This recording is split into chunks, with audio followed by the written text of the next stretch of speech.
Hello दोस्तों, बहनी दीदी हरे भैया छोटे बड़े से सबसे राधे राधे। मैं एक गीत लेके आई हूँ, अगर पसंद लगे बहनी हरे तो ज़रूर कमेंट करना। हमू भी प्रतापगढ़ की रहने वाली हूँ। हमारा तू बनी जदील दर बलमु, हमारा तू बनी जदील दर देवरवा, हमारा तू बनी जदील दर देवरवा। सास कलाई हरे ननद कलाई हरे सका, सास कलाई हर एक ननद कलाई हरे सका। हमका जहाजिया खिड़की दार देवरवा, हमका जहाजिया खिड़की दार देवरवा। हमारा तू बनी जदील दार देवरवा, हमारा तू बनी जदील दार देवरवा। सास कलाई हटी कवा ननद का है हारवा, सास कलाई हटी कवा ननद कलाई हारवा।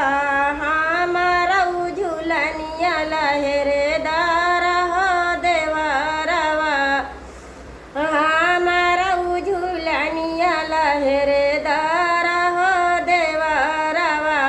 हमारा तू बनी जदील दार देवरवा, हमारा तू बनी जदील दार देवरवा।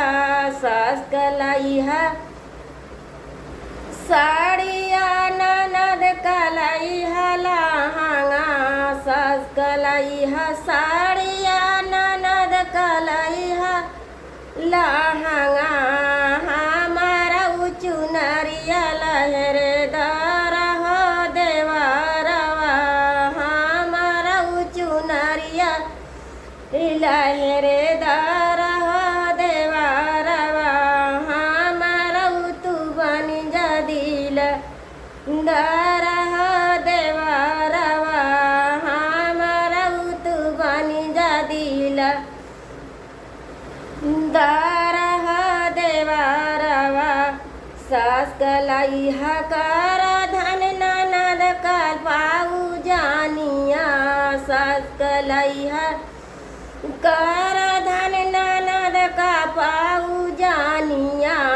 हमारा बिछुआ घुंघरू दार देवरवा, हमारा बिछुआ घुंघरू दार देवरवा। हमारा तू बनी जदील दार